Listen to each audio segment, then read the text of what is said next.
Welcome my students.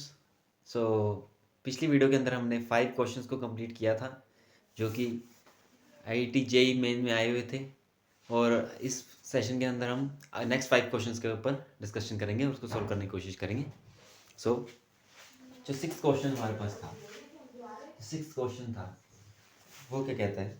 It says if the system of linear equations 2x plus 2ay plus az is equals to 0, 2x plus 3by plus bz is equals to 0, and 2x plus 4cy plus cz is equals to 0, where abc belongs to R are non-zero and distinct, has a non-zero solution, then आपने relation बताना है कि A B के बीच में क्या relation होगा जब आपको तीन इक्वेशंस गिवन है। इक्वेशंस क्या क्या है हमारे पास? 2x plus 2ay plus A Z is equal to 0। System of equations आपको गिवन है, इसके अंदर तीन इक्वेशंस आपको गिवन है। तो तीनों इक्वेशंस लिख लिए हमने। अब गिवन ये है this system of linear equations have non zero solution. पहली बात, अगर इक्वल टू जीरो है बेटा, अगर आपके equation something equal to zero रहता है तो इसको हम होमोजीनियस इक्वेशन बोलते हैं। होमोजीनियस सिस्टम, इसको ऐसे भी लिख सकते हैं आप। पहले मैट्रिक्स फॉर्म में कैसे कन्वर्ट करेंगे? टू, पहले से कोफिशिएंट्स लिख लीजिए ए, यहाँ से भी कोफिशिएंट्स लिख लीजिए बी और 2, 4 और सी, इसको क्लियर। और यहाँ पे लिख लीजिए एक्स वाई जेड। ठीक है,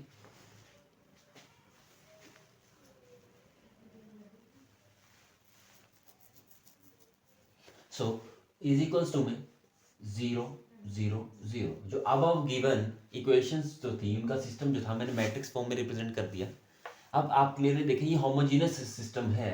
A X is equals to 0 type का जो होता है हमारा सिस्टम, ये होमोजीनियस होता है। और होमोजीनियस के दो टाइप के सोल्यूशन एग्जिस्ट करते हैं सिर्फ, या तो सोल्यूशन इनफाइनाइट होता है या ट्रिवियल सोल्यूशन होता है। ट्रिवियल सोल्यूशन मीन्स 0 0 0, एक्स की वैल्यू भी 0, वाई भी 0, जेड भी 0। बट यहाँ पे उन्होंने साफ साफ बोला है कि किस ए बी सी के लिए सोल्यूशन जो है हमारे पास एक नॉन जीरो सोल्यूशन है। Means non zero solution means solution जो है एक्स की वैल्यू 0, वाई 0, जेड 0 नहीं है।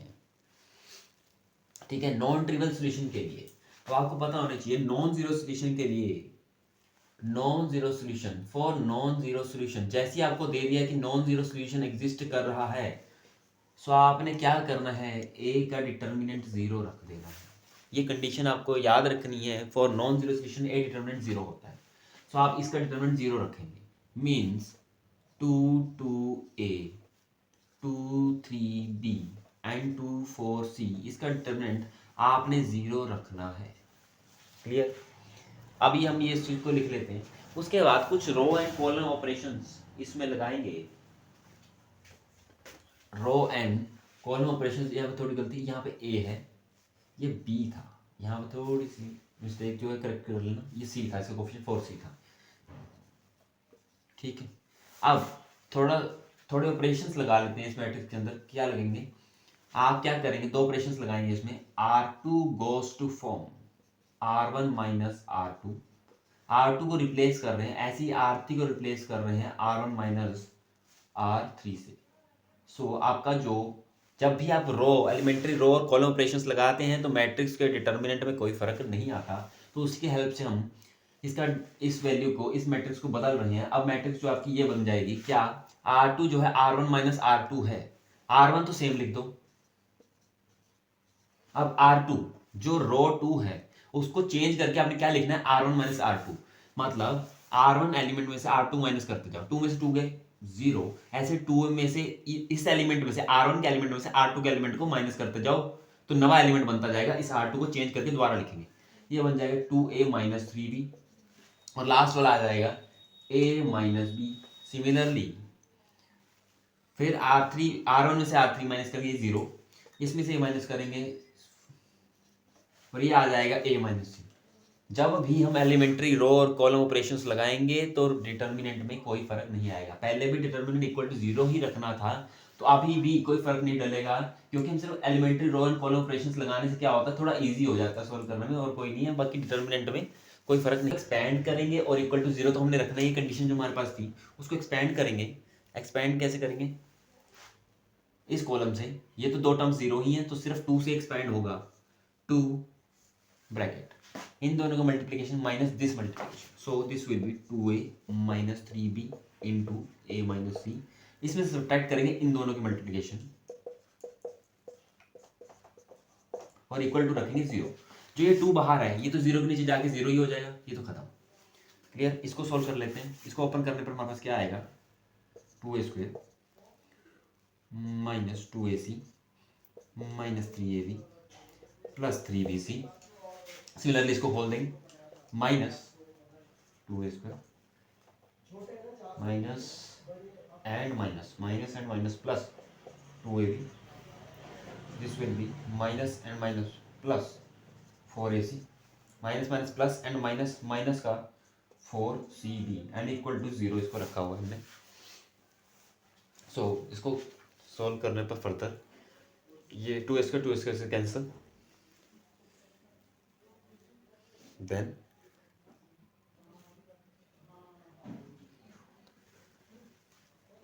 ओके ठीक है।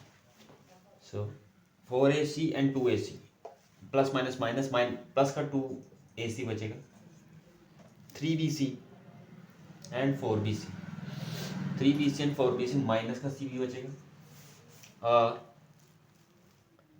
2ab and 3ab, 2ab and 3ab solve कर पर माइनस ऑफ ab बचेगा, so equal to 0। So 2ac minus ab minus bc 0 आ गया, ये कंडीशन हमारे पास आई थी लास्ट में। So 2ac is equals to ab plus bc, so 2 is equals to ab plus bc whole over ac। इसको स्प्लिट करने पर आपके पास बचेगा 1 ओवर c प्लस 1 ओवर, ये रखेंगे तो a से कैंसिल हो जाएगा, this will be b by c and यहां से आपका c से cancel b by a। So 2 is equals to, यहां से b कॉमन लेने पर 1 by C plus 1 by A, इस b को नीचे लेंगे इधर। ये कंडीशन आपके पास आई है अल्टीमेटली। ये कंडीशन किसकी होती है? ये होती है एपी की। कैसे? अगर 3 टर्म्स आपके पास होती हैं 1 by A 1 by B 1 by C और हमें पता है इन दोनों का गैप बराबर होता है, that is 1 by B minus 1 by A बराबर आता है 1 by C minus 1 by B के। इसको इधर एडजस्ट करने पर 1 by B plus 1 by B is equals to 1 by C plus 1 by A आएगा। This implies 2 by B is equals to 1 by C plus 1 by A. ये condition तब आती है जब ये तीनों टर्म्स एपी में होती हैं। सो यहाँ से एक बात पता लगी मुझे, जब मैंने डिटर्मिनेंट को 0 रखा वहां से सोल्व करते और इस कंडीशन तक पहुंचा और ये मुझे बताता है कि 1 बाई ए 1 बाई बी और 1 by C are in AP. So ये आपका आंसर था कि ए बी सी जो है आपके वो ABC जो आपके हैं वो AP में हैं। ये था आपका ऑप्शन नंबर सी। तो सी नंबर आपका आंसर इस पर्टिकुलर क्वेश्चन का। सो नेक्स्ट क्वेश्चन है इस वीडियो का हमारा, और एक्चुअली जो 7th क्वेश्चन था मैथमेटिक्स पेपर का वो क्या था? वो है let P be a plane passing through the points. एक प्लेन है जिसके पासिंग पॉइंट्स हमें गिवन है, तो एक प्लेन कंस्ट्रक्ट कर लेते हैं। प्लेन थोड़ा सा इसको, प्लेन है जिसके पासिंग पॉइंट्स आपको गिवन है। पासिंग पॉइंट्स क्या क्या हैं आपके पास? पासिंग पॉइंट्स आपके पास 2 1 0 4 1 1 2 1 0 फिर 4 1 1 और एक तीसरा जो पॉइंट है वो है 5 0 1 5 0 1। ये 3 पॉइंट्स आपको गिवन है। अब क्या है? ये रखा है एक प्लेन है जिसके पासिंग पॉइंट्स गिवन है, आर बी एनी पॉइंट 2 1 6। एक कोई रैंडम पॉइंट है, एक पॉइंट है ऊपर जो कि है 2 1 6। So I have to find out image of this point in the plane. Means इस प्लेन के रिस्पेक्ट से इस पॉइंट की इमेज ढूंढनी है जो कि यहाँ आई। अगर इस प्लेन को एक मिरर समझ लें तो उस पॉइंट की इमेज इस मिरर के हिसाब से क्या बनेगी वो आपको ढूंढना है। अब करने के लिए पहले तो आपको इक्वेशन ऑफ प्लेन पता होने चाहिए। इक्वेशन ऑफ प्लेन निकालने के लिए 3 पॉइंट्स आपको पासिंग पॉइंट्स पता है, from three passing points equation of plane निकालने का फॉर्मूला क्या होता है, कैसे निकालते हैं? देखो, अगर कोई भी प्लेन की इक्वेशन निकालनी है तो इस पे एक जनरल पॉइंट सपोज करो जिसका नाम है एक्स वाई जेड। कोई भी पॉइंट सपोज करो एक्स वाई जेड, तो जितने भी 3 पॉइंट्स हैं, क्लियर, ठीक है, वो इन जो तीनों पॉइंट है इनसे बनने वाली जो लाइंस होंगी वो सारी सारी प्लेनर होंगी, मतलब एक ही प्लेन में लाई करेंगी। क्लियर? जैसे आपको जो गिवन पॉइंट है उसको अगर नाम दे दे, हम P ले लेते हैं, हम 210, ये पॉइंट भी प्लेन के अंदर है। क्यू पॉइंट जो आपको एक ले लेते हैं जो आपको गिवन है वो है 411, एंड जो R पॉइंट गिवन है वो ले लेते हैं हम 501। क्लियर?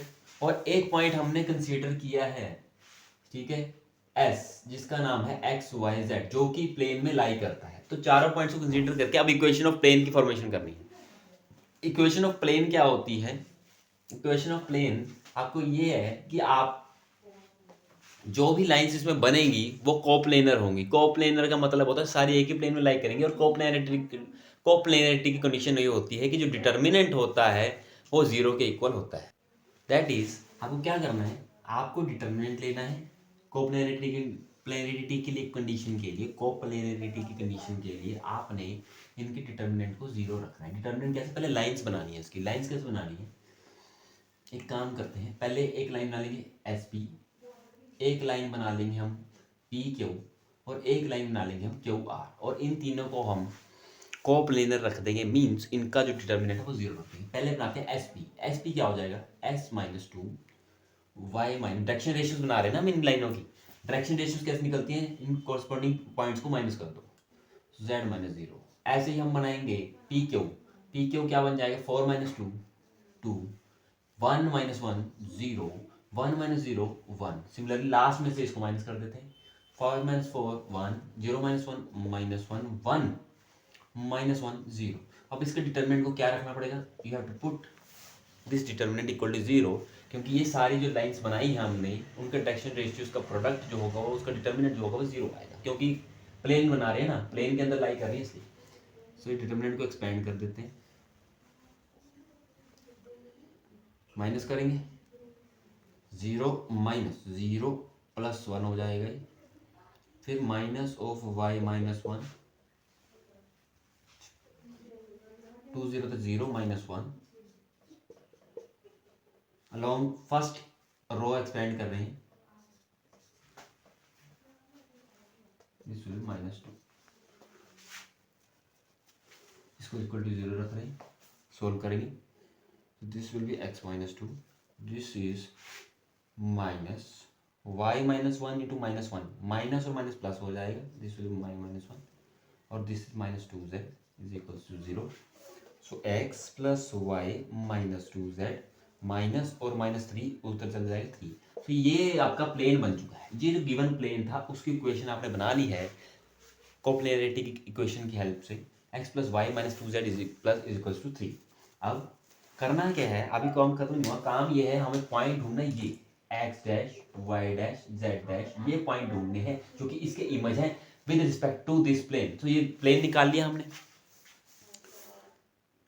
अब प्लेन निकालने के बाद अब एक काम करते हैं, अगर इस प्लेन पे भी कोई पॉइंट लाई करता हो, अगर इस प्लेन पे भी कोई पॉइंट लाई करता हो जो इसी लाइन क्या है, उसको मान लेते हैं हम x y z, जो कि इसी प्लेन के ऊपर लाई करता है। देखो हमने इस पॉइंट तक जाना है, तो अगर ये मिरर का काम कर रहा है, अगर प्लेन मिरर का काम कर रहा है, तो जितना ये मिड पॉइंट होगा ना इसका, तो पहले मिड पॉइंट निकालेंगे, ये पॉइंट गिवन है, इससे इस मिड पॉइंट को निकालेंगे, इस मिड पॉइंट की हेल्प से इस पॉइंट को ढूंढ लेंगे। सो प्लेन के ऊपर लाई करने वाला पॉइंट जो इस लाइन को ज्वाइन कर रहा है वो कैसे निकालें? अगर ये इसको आप मान लो कुछ t और इसको मान लो r, so equation of line बनाएंगे, ठीक है, टी आर की इक्वेशन बनाते हैं, equation of line T R क्या बनेगी? Equation of line T R जिसका पासिंग पॉइंट क्या बेटा एक्स वाई जेड, बनाने के लिए आपको फॉर्मूला याद हो, x minus alpha by A is equal to Y minus beta by B is equal to Z minus gamma by C is equal to lambda. ये equation होती है लाइन की, जहां पे alpha beta gamma passing point होते हैं, और A B और सी ए बी और सी डायरेक्शन रेशियोज होती हैं उस लाइन की। अब ये जो लाइन है ये परपेंडिकुलर होगी, पक्की बात है, प्लेन के। सो इसकी जो डायरेक्शन रेशियोज होगी वो प्लेन की ही नॉर्मल के डायरेक्शन रेशियोज के बराबर होगी। मतलब इसकी डायरेक्शन रेशियोज के लिए हम प्लेन पे कोई भी नॉर्मल वेक्टर होगा ना एन कैप, उसी के डायरेक्शन रेशियोज को इसमें इस्तेमाल कर सकते हैं। उसके कंपोनेंट्स को हम एन कैप के कंपोनेंट्स को हम इस्तेमाल कर सकते हैं। जो आपका प्लेन ये है ना, इस प्लेन का जो इक्वेशन होती है वो एक्चुअली ये होती है, a vector dot n cap is equal to r, कुछ भी लिख सकते हैं।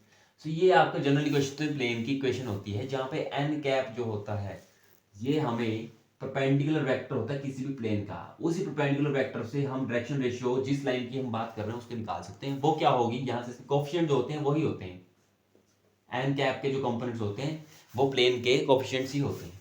तो ए बी के सी के अंदर डायरेक्शन रेशियो के लिए ये कोएफिशिएंट यूज कर लेंगे और पासिंग पॉइंट 216 है ही है। So x minus 2 over 1 is equals to y minus 1 over 1 is equals to z minus 6 over minus 2। इसको सपोज कर लेते हैं कुछ लैम्डा। ये इक्वेशन ऑफ लाइन बना लिया आपने जिसका नाम है टी आर। अब यहाँ से एक्स वाई जेड निकालते हैं। एक्स की वैल्यू आ जाएगी लैम्डा प्लस 2, जब इसको इक्वेट करेंगे, इक्वेटिंग दिस एंड दिस, यहाँ से एक्स लैम्डा प्लस 2 आ जाएगा एक्स की वैल्यू, वाई की वैल्यू यहीं से आ जाएगी लैम्डा प्लस 1। सिमिलरली जेड की वैल्यू जो आपके पास आ जाएगी वो आ जाएगी minus 2 lambda plus 6, minus 2 lambda plus 6। ये तो आपके पॉइंट जो है, ये पॉइंट जो आपका आया है, ये पॉइंट है ये एक्स वाई जेड। अब ये जो पॉइंट है एक्स वाई जेड, ये प्लेन का पॉइंट ही तो है, क्योंकि ये एक्स वाई जेड है, ये हमने बोला था प्लेन पे ही कहीं पे आ रहा है। अगर ये पॉइंट प्लेन पे ही कहीं आ रहा है तो प्लेन की इक्वेशन को सेटिस्फाई करेगा। सो प्लेन की इक्वेशन इसको पुट कर देते हैं। इक्वेशन क्या थी प्लेन की, ये इसमें पुट करने पड़ेगा। इसको अगर 1 मान लें यूजिंग 2 in 1, 2 को 1 में पुट कर दो तो क्या बन जाएगा आपका, लैम्डा प्लस 2 प्लस वाई की जगह आ जाएगा lambda plus 1 minus 2 times minus 2 lambda plus 6 is equal to 3। Plane की इक्वेशन पुट कर दिया। इसको सोल्व करने पर lambda lambda this is 4 lambda 6 lambda 2 plus 3 and minus 12 minus 9 is equal to 3। This implies lambda जो आएगा आपके पास आ जाएगा 12, 2 आ जाएगा। लैम्डा को 2 पुट करने पर जो x आ जाएगा, लैम्डा को 2 पुट करने पर x4 y3 एंड z जो आ जाएगा माइनस, ये 2 आ जाएगा। ये आपका बन गया एक्स वाई जेड, आपका एक्स वाई जेड बन गया। बट हमने तो एक्स डैश वाई डैश और जेड डैश तक जाना है। सो एक्स आपके पास जो एक्स पॉइंट आ गया है, और हमें पता है जो एक्स वाई जेड है वो मिड पॉइंट है। किसका मिड पॉइंट है, इस लाइन का। सो आपका पॉइंट क्या है, 216 एक लाइन थी, उसका हम मिड तक पहुंच चुके हैं, जिसके पॉइंट है 432। और आपको निकालना है क्या, इसकी इमेज। ये प्लेन है ना, प्लेन के इधर इमेज जो थी एक्स डैश वाई डैश वो निकालनी है, ये निकालनी है। सो मिड पॉइंट फॉर्मूला, जो एक्स वाई जेड होते हैं मिड पॉइंट की हेल्प से हम क्या निकालते थे, एक्स की वैल्यू होती थी x1 प्लस x2/2। सो एक्स तो मिड पॉइंट दे ही रखे 4, फर्स्ट पॉइंट क्या है 2, सेकंड पॉइंट जो हमें निकालना है वो एक्स डैश है, 2 उधर चला जाएगा, तो 6 आ जाएगा एक्स डैश। सिमिलरली y क्या होता था, y1 plus y dash by 2। y आपको गिवन ही, मिड पॉइंट निकालने का फॉर्मूला, मिड पॉइंट तो गिवन ही है। y1 मतलब पहला पॉइंट 5 आ जाएगा आपके पास y dash. Similarly z is equal to z1 plus z dash by 2, और z point mid point given ही है, 2 into 2 is equal to z1 first point 6 plus z dash, this is 4 minus 6 is equal to z dash minus 2 is equal to z dash. So आपको जो image थी इस point की वो x dash y dash z जो z dash थी वो है 6 5 and minus 2। This is, so ये आपका आंसर था। इमेज जो थी आपकी ये निकली है इस पॉइंट की, और ये था हमारा option number C. Next question, question 8 जो हमारे पास है उसमें क्या है, उसमें वो कहता है real part, if real part of, आपको real part z minus 1 over 2z plus iota is equals to 1 है, जहां पे z एक इमेजिनरी नंबर है x plus iota y। So आपको गिवन ये है कि रियल पार्ट इस फंक्शन का अगर 1 है जहाँ पे z एक इमेजिनरी नंबर है, सो आपको पता करना है कि x, y, इससे इसको सोल्व करने पर जो x और y निकलेंगे वो किस इक्वेशन पर लाई करते हैं। बेसिकली इसको सोल्व करने पर कौन सी इक्वेशन आपको मिलेगी वो आपको ढूंढना है। उससे वो सर्कल बताना है, या तो वो सर्कल होगा या एक स्ट्रेट लाइन जहाँ पे उनका डायमीटर, तो उसको सोल्व करते हैं और देखते हैं क्या ऑप्शन हमारा आंसर है। ये गिवन है। इस कंडीशन के लिए पहले आप जो इक्वेशन दे रखी है, जो आपको मेन जिस पे आपने इसका रियल पार्ट ढूंढना है उसको लिख लेते हैं 2z प्लस आयोटा। ये लिखने के बाद अब क्या करेंगे, इसके ऊपर पहले z को x plus iota y put कर देते हैं, क्योंकि हमें पता है z एक इमेजिनरी नंबर है और यहाँ पे x रियल और इमेजिनरी पार्ट को कलेक्ट कर लेंगे।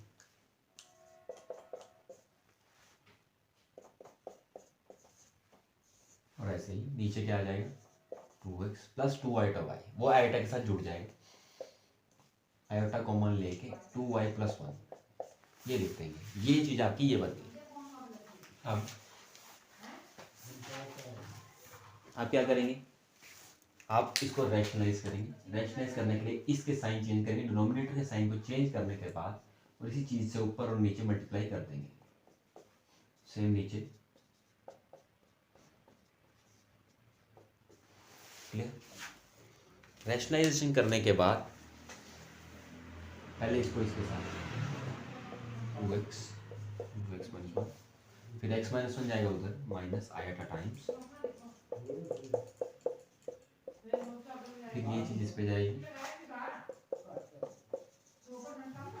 फिर ये इधर जाएगी आयोटा का स्क्वायर माइनस 1 और माइनस एक पड़ा ही है, so this will plus of 2y plus 1 into Y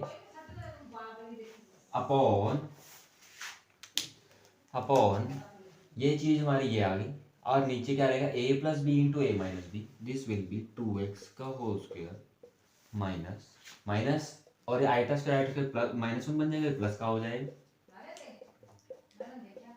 ये बन जाएगा। अब इस क्वेश्चन को अब क्या करेंगे, ऊपर वालों में से आयटा वाली टर्म्स इकट्ठा करेंगे और बिना आयटा की टर्म्स को एक साइड कर लेंगे, x माइनस 1, और यहां से ये चीज आ जाएगी, क्योंकि जिसमें आयटा नहीं है वो अलग कर रहे हैं और जिसमें आयटा है उनको अलग कर रहे हैं।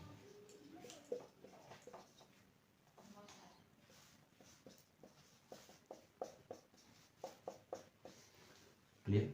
और ये रियल पार्ट, ये इमेजिनरी पार्ट, और ये डिनोमिनेटर दोनों के नीचे सेपरेटली लिख देते हैं।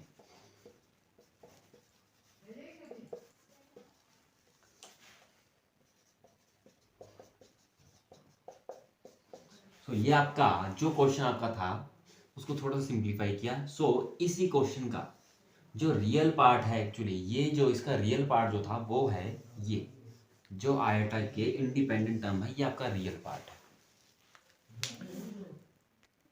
सो हमें गिवन ये थी इक्वेशन कि ये जो रियल पार्ट निकाला है वो 1 के इक्वल है। इक्वल है तो इक्वल कर देते हैं, ऊपर भी थोड़ा सा मल्टीप्लाई कर लेंगे। सो न्यूमरेटर क्या बन जाएगा 2y स्क्वायर प्लस y, और पूरा वर्ड डिनोमिनेटर उधर चल जाएगा, 1 से मल्टीप्लाई हो जाएगा। इसको होल स्क्वायर खोल देंगे साथ ही साथ। ये गिवन कंडीशन से हमारे पास यहाँ तक हम आ चुके हैं। अब सारों को एक साइड ले जाते हैं, इधर 0 बचेगा, 4x square plus 4y square plus 1 plus 2y, ये सारी टर्म्स उतर गए, माइनस 2x स्क्वायर प्लस का 2x minus 2y square and plus minus 1y, यहाँ तक आ गए। इसको सोल्व करेंगे फर्दर थोड़ा सा, you will gate 4x square में 2x कर दिया 2x स्क्वायर, 4y स्क्वायर में 2y स्क्वायर दिया प्लस का 2y स्क्वायर, 2y प्लस का 2y में से एक y गया, सो प्लस का y आएगा, और एक 2x है प्लस का 2x आएगा, इज इक्वल्स टू, साथ में कोई कांस्टेंट है प्लस 1 है, इज इक्वल्स टू 0।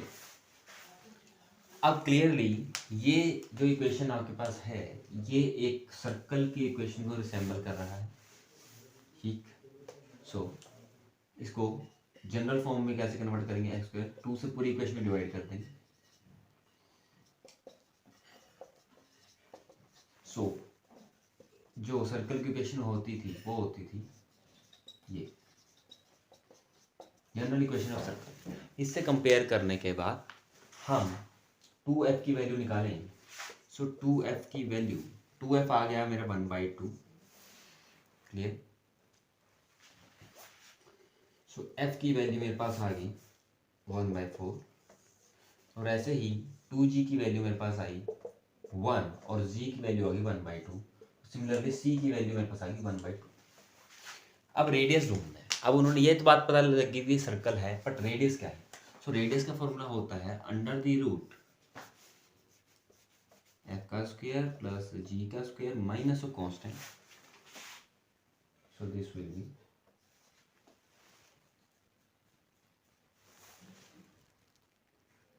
यहाँ पे ये 4y होगा, this is 4y। So this is 4y और माइनस करने पर ये 3y आ जाएगा, तो 3y/2 और कंपेयर करने पर f की वैल्यू 3/4 आ जाएगी। सो 3/4 का स्क्वायर प्लस 1/2 का स्क्वायर माइनस करेंगे हम 1/2। This will B 9/16 plus 1/4 minus 1/2। सो जो आपका रेडियस आ जाएगा वो अंडर द रूट 9 + 4 13 माइनस 6 2 से आएगा 80, ये आ जाएगा और this will be equal to under the root 5/4 जो कि रहेगा रूट से बाहर निकलने पर √5/2। सो रेडियस आएगा √5/2 और जो डायमीटर आ जाएगा दिस इज 4 सॉरी √5/4 और जो डायमीटर होगा ट्वाइस हो जाएगा रेडियस का, तो वो आ जाएगा √5/2। सो ऑप्शन नंबर सी जो आपका करेक्ट आंसर होगा कि ये इक्वेशन थी एक सर्कल की जिसका डायमीटर था जो √5/2। सो गिवन क्वेश्चन क्या है, 9th क्वेश्चन। वाई अल्फा आपको गिवन है, ये वाई अल्फा है। सो आपको F dash alpha that is derivative निकालना है इस फंक्शन का और उसकी वैल्यू निकालनी है अल्फा इज इक्वल टू 5 के ऊपर। तो डेरिवेटिव क्या होगा, पहले डेरिवेटिव करने से पहले इसको थोड़ा सिंप्लीफाई कर लें। सो वाई अल्फा क्या बन जाएगा, अगर इसको ऐसे लिख लें 2 कोट अल्फा को, इस कोट अल्फा को 1 + tan अल्फा लिख दें और नीचे 1 + tan square alpha as it is रहने दें और इसको भी एज इट इज रहने देते हैं। क्लियर।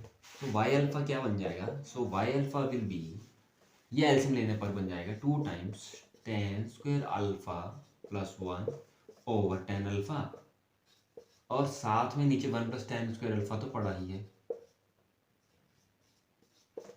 साथ में 1 + sin स्क्वायर अल्फा भी।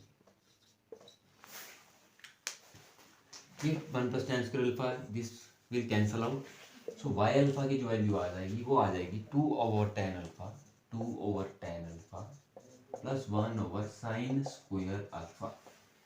सो वाई अल्फा विल बिकम, इसको ऊपर ले जाएंगे, this will be under the root 2 cot alpha plus cosecant square alpha. Clear. और दिस इंप्लाइज, इसको क्या लिख सकते हैं, हमें पता है कोसिकेंट स्क्वायर अल्फा होता है 1 + cot square alpha. So this will B 2 cot alpha plus, इसको चेंज करके लिख देंगे 1 + cot स्क्वायर अल्फा। सो ये बन जाएगा a² b² plus 2ab। So this will B a + b का होल स्क्वायर 1 + cot अल्फा का होल स्क्वायर। सो आपका जो वाई अल्फा है, वाई अल्फा या एफ अल्फा जो भी, एफ अल्फा आपका इसमें चेंज हो गया इस फंक्शन में। अब स्क्वायर से जैसे ही रूट कैंसिल करेंगे तो आपका जो एफ अल्फा होगा वो मोड 1 + cot अल्फा आ जाएगा। क्लियर। तो यहाँ पे इसके दो काम हो सकते हैं, प्लस माइनस दो आंसर आ सकते हैं।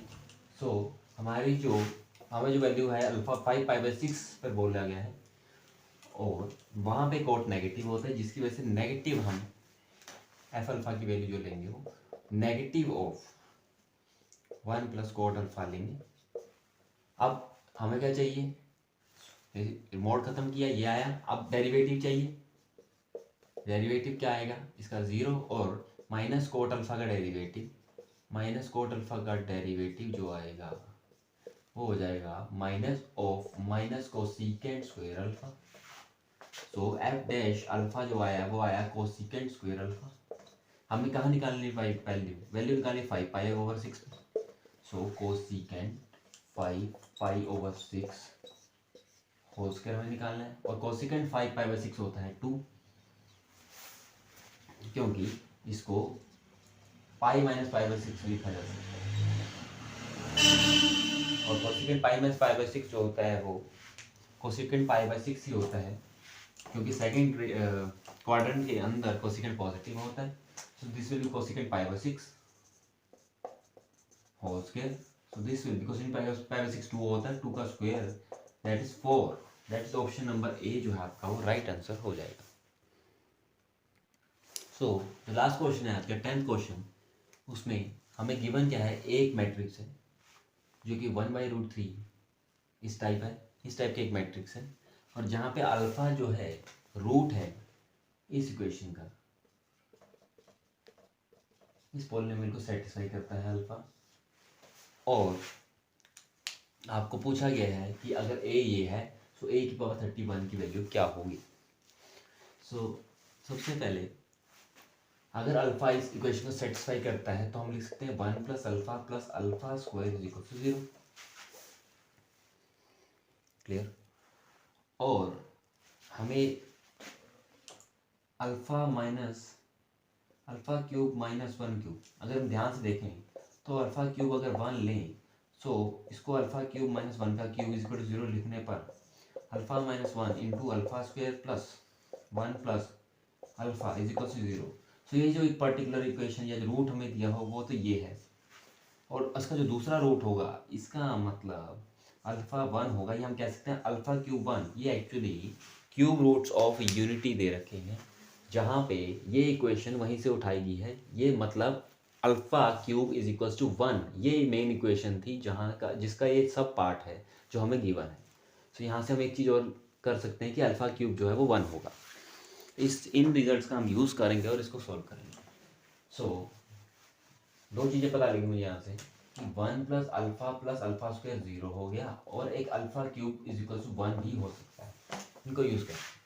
अब हमें ये गिवन है A31 तक जाना है, पहले ए स्क्वायर निकालते हैं। ए स्क्वायर क्या होगा 1/√3 सेम मैट्रिक्स, और इसको इसी से मल्टीप्लाई करेंगे 1/√3।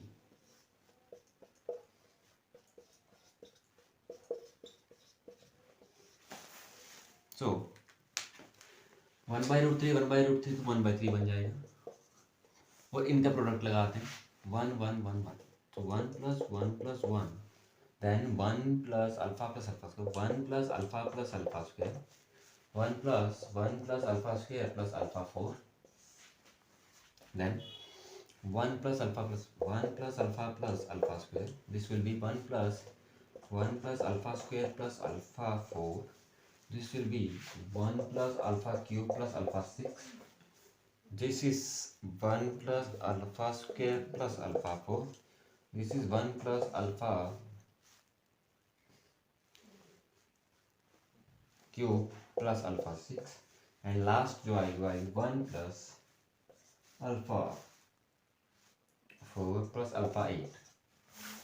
ये आपके पास आएगा ए स्क्वायर।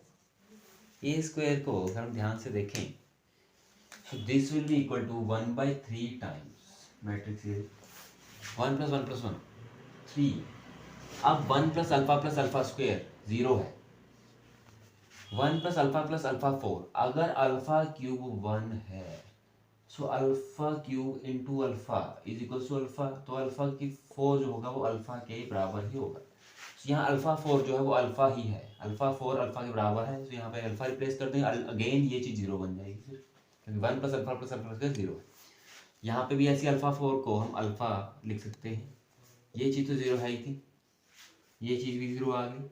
अब अल्फा क्यूब 1 है, अल्फा क्यूब 1 है, सो अगर अल्फा क्यूब 1 है so alpha cube into alpha cube that is alpha के 6 वो भी 1 ही होगा। सो अल्फा 6 भी 1 है, अल्फा क्यूब भी 1 है, तो ये 1 + 1 + 3 हो जाएगा। इसको फिर से अल्फा क्यूब इंटू अल्फा लिख के जैसे हमने यूज़ किया था, अभी अल्फा 4 की वैल्यू अल्फा है ना, यहाँ पे अल्फा बन जाएगा। तो ये 0 हो जाएगी। फिर से वही ये चीज़ 3 आई थी तो ये भी 3 होगी। और ये चीज़ हमारी अल्फ़ा 4 को हम अल्फ़ा लिख सकते हैं 1 प्लस अल्फ़ा, और अल्फ़ा 8 को हम अल्फ़ा स्क्वायर लिख सकते हैं, क्योंकि अल्फ़ा 8 होता है alpha 6 into alpha square. Alpha 6 1 है तो 1 इंटू अल्फ़ा स्क्वायर ही आएगा। सो 1 प्लस अल्फ़ा स्क्वायर ये भी 0 बन जाएगा। सो आपके पास अभी क्या आया, आपके पास ए स्क्वायर निकल चुका है। सो ए स्क्वायर आपके पास क्या आ गया, सो ए स्क्वायर इज इक्वल टू ये जो 1/3 है, ये 3 बाहर निकलने पर आपके पास जो ए स्क्वायर बन जाएगा वो कैंसिल होने पर 1 0 0 0 0 1 एंड 0 1 0 बन जाएगी, ये स्क्वायर है आपके पास। फिर आप निकालेंगे A4 जो आप निकालेंगे mean that is a square को ए स्क्वायर से मल्टीप्लाई कर देंगे, ए स्क्वायर को ए स्क्वायर से मल्टीप्लाई कर देंगे 1 0 0 0 0 1 and 0 1 0 into same matrix 1 0 0 0 0 1 and 0 1 0। जो इसको मल्टीप्लाई करेंगे you will get 0 0 1 plus 0 then 0 0 0 again 0 0 this is 1 0 0 0 0 0 0 0 0 and this यहाँ से ये बनाएगा। सो आपको अल्टीमेटली क्या मिलेगा, आपको मिलेगी आइडेंटिटी मैट्रिक्स। सो ए की 4 जो आ जाएगी वो आ जाएगी बेटा आइडेंटिटी मैट्रिक्स। अब आपने कहाँ तक जाना है, आपको A31 तक जाना है। A31 को हम लिख सकते हैं A28 इंटू A3, क्लियर। और A28 को हम 4 की पावर 7 लिख सकते हैं, और हमें पता है A4 आइडेंटिटी है। तो यहाँ पे बन जाएगा identity to the power 7 into A3, और आइडेंटिटी 7 आइडेंटिटी रहता है, तो अल्टीमेटली आपका आंसर जो होगा वो A3 आ जाएगा। सो आपका जो A31 था वो हो जाएगा A3। So this is all for today. आज के लिए आज हम 5 क्वेश्चन ही करेंगे, और नेक्स्ट वीडियो में कोशिश करेंगे नेक्स्ट क्वेश्चन को करने की। So thank you.